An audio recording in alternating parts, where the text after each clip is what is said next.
Rédaction en ligne. Charles Manson, condamné à la perpétuité pour avoir commandité la mort, notamment, de Sharon Tate, est décédé à l'âge de 83 ans. Cet homme, né le 12 novembre 1934 à Cincinnati, Ohio, était probablement le criminel américain le plus connu encore en vie.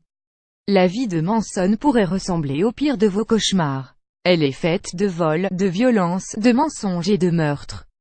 Le 25 janvier 1971, à la suite du plus long et du plus coûteux procès de l'histoire judiciaire des États-Unis, il est déclaré coupable d'avoir commandité au moins 8 assassinats durant l'été 1969. Le 29 mars 1971, il est condamné à la peine de mort, mais, chanceux, cette sentence est commuée en une peine de prison à vie après l'annulation par la Cour suprême des peines capitales jugée avant 1972. Depuis plus de 46 ans, Manson était donc en prison. Le 9 août 1969, quelques membres de sa secte qu'il appelle « la famille » pénètrent dans la maison de Sharon Tate, l'épouse du cinéaste Roman Polanski. Le couple habite au 1050 Cielo Drive, près de Beverly Hills.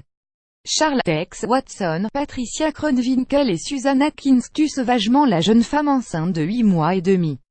4 autres personnes sont encore retrouvées mortes dans la maison: Abigail Folger, Jay Sebring, Wojciech Frykowski et Steven Parent. Les policiers retrouveront le mot « pig » cochon écrit avec le sang de Sharon Tate sur la porte d'entrée sur le dos des Noirs le lendemain. Le même Tex Watson, Leslie Van Houten et Patricia Krenwinkel remettent cela en assassinant un riche couple de Los Angeles, les LaBianca. 3 autres membres de « la famille » de Manson, Mary Brunner, Susan Atkins et Bobby Beausoleil, sont aussi responsables du meurtre, le 25 juillet 1969, d'un professeur de musique, Gary Inman, que Manson voulait voler. Cette secte vivait tantôt dans des ranchs, tantôt dans une grotte de la vallée de la mort.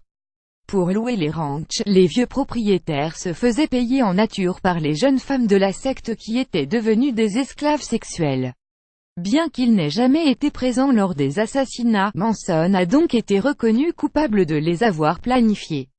L'homme, dans son délire mystique, associait dans son discours des paroles de la Bible et des textes de « l'album blanc des Beatles ». Il avait conçu une prophétie selon laquelle les Noirs allaient prendre le pouvoir sur les Blancs. Ces meurtres perpétrés dans les beaux quartiers de la devaient faire penser qu'il avait été commis par des Noirs.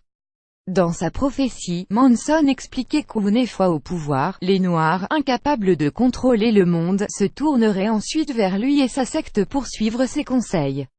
Sa vie en photo. Charles Manson à l'âge de 5 ans. Juste avant son entrée à l'école élémentaire. Il sera renvoyé à l'âge de 12 ans. En prison, pour ne pas être ennuyé, il se fait passer pour fou. À sa sortie, il découvre un nouveau monde en partant vivre sur la côte ouest, celui des hippies. Il crée sa propre secte. Faite de nombreuses jeunes esclaves sexuelles, il la fait vivre dans des ranchs ou bien dans cette grotte située dans la vallée de la mort. Sharon Tate a été assassinée. La police a découvert sur les lieux le mot « pig » écrit sur la porte avec son sang. Son procès sera le plus long et le plus coûteux de toute l'histoire judiciaire des États-Unis. Au premier jour, il arrive avec une croix sur le front. Susan Atkins, Patricia Krenwinkel et Leslie Van Houten ont toutes les 3 été condamnées à la perpétuité pour le meurtre de Sharon Tate. Charles Manson a failli se marier une deuxième fois en 2013 avec une certaine Afton Ellen Burton, 25 ans à l'époque.